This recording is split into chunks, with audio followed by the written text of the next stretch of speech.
Tacoma receives a much-needed donation. Residents can once again drop off recycling materials, and students get a very special underwater view. All that and more coming up next on Tacoma Report.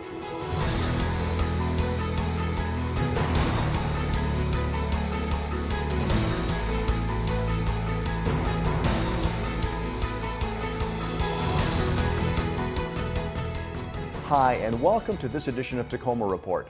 I'm Lane Fickey. The City of Tacoma is working on finalizing the selection site to relocate the Tacoma micro shelters, which have been located since December in the Hilltop area.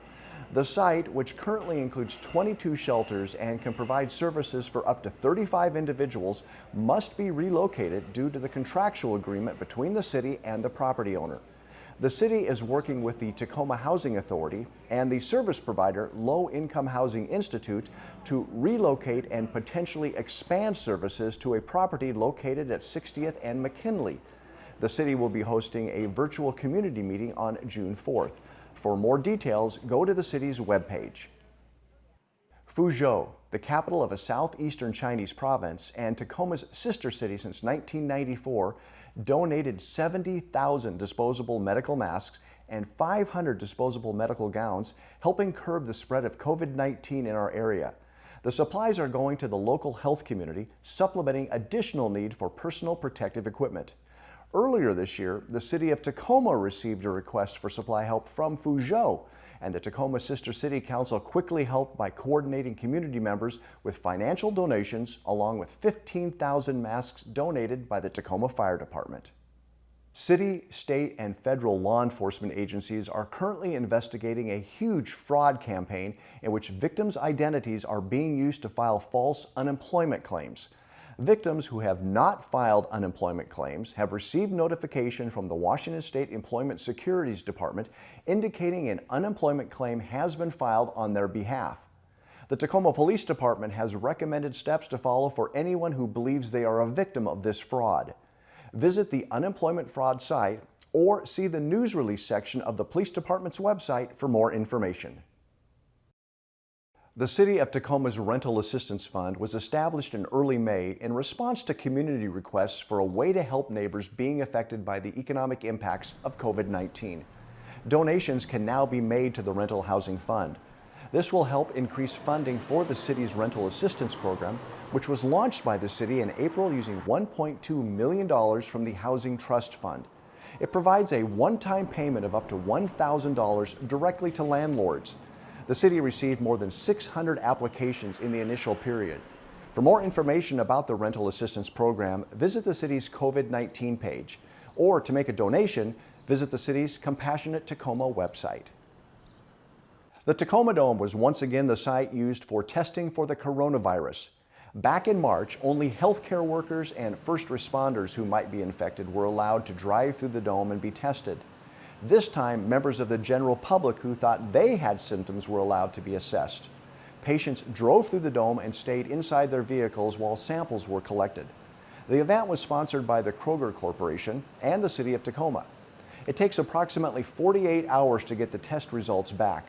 Testing went on for 6 days over a 2-week period, and more testing dates may be added in the future. Further service changes at the Tacoma Recovery and Transfer Center are now in effect. The center is only open to City of Tacoma residential customers with garbage or yard waste loads, as well as commercial customers with garbage loads only. Customers must have an active solid waste residential collection account serviced by the city and must be able to prove residency. In addition, the Recycle Center and Household Hazardous Waste Facility are open to residential customers on Fridays, Saturdays, Sundays, and Mondays. Both facilities will be closed on Tuesdays, Wednesdays, and Thursdays. For the most up-to-date information, visit the Solid Waste page on the city's website. We're going to take a short break, and when we come back, we'll find out what the City of Tacoma is doing to try and eliminate traffic fatalities. Stay with us. Welcome back to Tacoma Report. Earlier this year, the city passed a resolution committing to join the Vision Zero Action Network.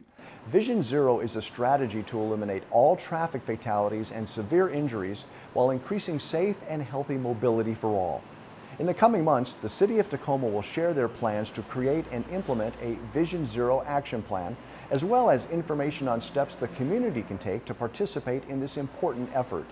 Visit cityoftacoma.org/Vision Zero to sign up for updates on the program, and there are printable signs that you can download to show your support. Earlier this month, students from Sherman Elementary School virtually watched the release of 75 salmon into Swan Creek, which they helped raise. This learning experience was sponsored by the Foss Waterway Seaport. The salmon release, which was one of the events for Tacoma's Historic Preservation Month, was forced to become virtual due to COVID-19.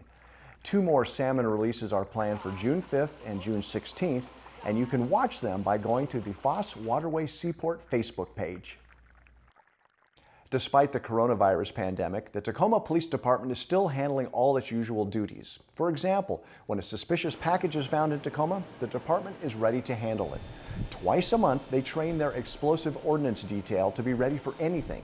There are many scenarios, and in this one, 2 packages were set up. One with shop tools, the other with explosive-like materials. An officer dons a 90-pound Kevlar suit with ballistic panels, then x-rays the packages and analyzes them. A robot is used to remove the dangerous package and render it safe. These packages were set up with obvious components, but images can get extremely detailed. That's why bomb technicians spent 6 weeks at the FBI's Hazardous Devices School. One of our explosive ordnance detail members are required to go to an FBI academy that's 6 weeks long, where they learn all of our different techniques, skills, and abilities, and they're tested to ensure that they can uphold the highest standard of those skills and abilities.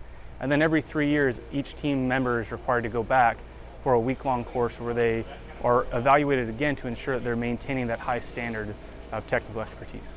The department has several tools dealing with explosive ordnances, including a spectrum analyzer that actually determines what something is made of.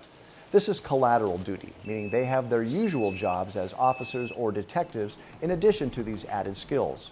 On average, the unit gets called out about 60 times a year. The department would like to remind citizens that if you see a suspicious package, please don't touch it. Call 911 immediately. The City of Destiny Awards honors local volunteers that help make a difference in the community. As with so many others, this year's live event has been postponed and reformatted due to the COVID-19 pandemic. Instead, the city will present a virtual format of the awards ceremony that will be released later this summer on multiple platforms. The new format will highlight all of the year's awards winners and feature local performers. Information on the date and time of the ceremony will be released soon. To stay up to date on the latest information, visit cityoftacoma.org/Destiny Awards. Due to the ongoing impact of the COVID-19 pandemic, Tacoma's official 4th of July celebration has been postponed. A community-wide event may be planned for later this summer, but only when it's considered safe to host large gatherings.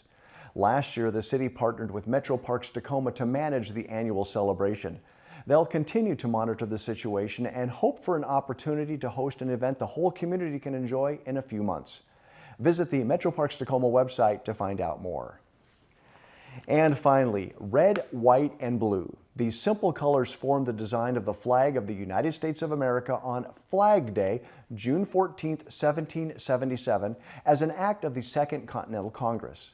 Flag Day isn't an official federal holiday, and the day usually corresponds to National Flag Week, this year from June 14th through the 20th. As with most American history, the flag has gone through a lot of changes. There's argument over who actually designed Old Glory, not to mention how the flag morphed over the years due to the addition of so many stars representing the growing number of states. Sandwiched between Memorial Day and 4th of July, you'll probably see a lot of stars and stripes flying over Tacoma in the coming weeks. That's all the time we have on this edition of Tacoma Report. A great way to find out about the services the City of Tacoma has to offer is by going to cityoftacoma.org. Until next time, I'm Lane Fickey. Thanks for watching.